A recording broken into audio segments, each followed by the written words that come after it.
Assalamualaikum warahmatullahi wabarakatuh.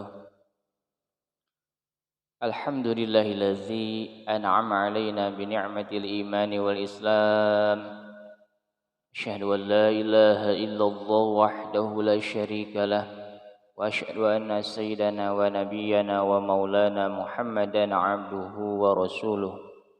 Allahumma salli wa sallim wa barik ala sayyidina Muhammad al-fatih lima ughliq والخاتم لما سبق والناصر الحق بالحق والهدي إلى صراطك المستقيم صلى الله عليه وعلى آله وأصحابه حق قدره ومقداره العظيم يا فتاه يا عليم يا فتاه يا عليم.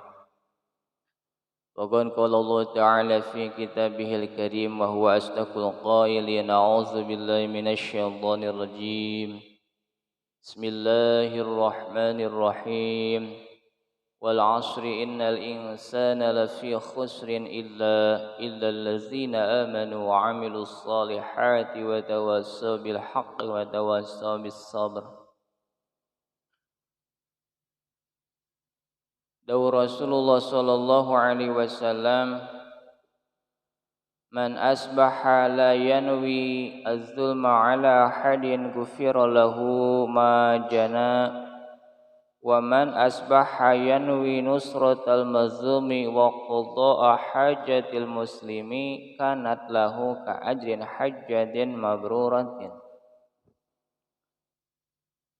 Dawuh Rasulullah sallallahu alaihi wasallam,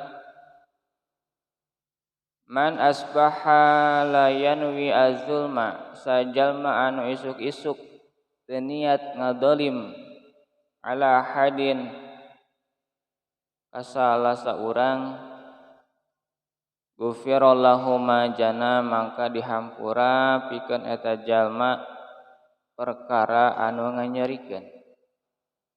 Sajalma anu isuk-isuk teu niat ngadolim ka salah saurang, ka hiji jalma, ghufira mangka dihampura pikeun eta jalma perkara anu nganyarikeun.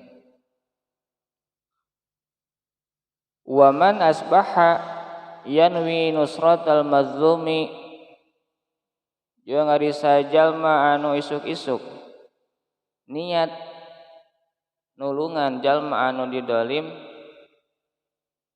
wa qada'a hajatil muslimi, sareng niat nyumponan pangabutuhna jalma Islam, kanat mangka bukti ieu niat nulungan jalma anu didolim sareng niat nyumponan pangabutuhna jalma Islam, lahu pikeun eta jalma ka ajrin, seperti ganjaran, ka ajrin hajjatin mabruratin, seperti ganjaran haji anu mabrur.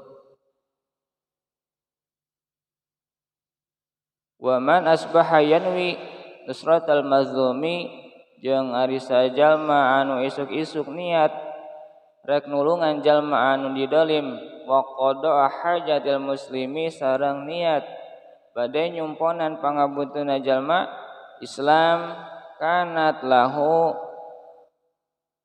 mangka bukti ieu niat nulungan jalma anu didolim jeung niat bade nyumponan pangabutuhna jalma Islam, lahu pikeun eta jalma ka ajrin hajjatin mabruratin, saperti ganjaran haji anu mabrur.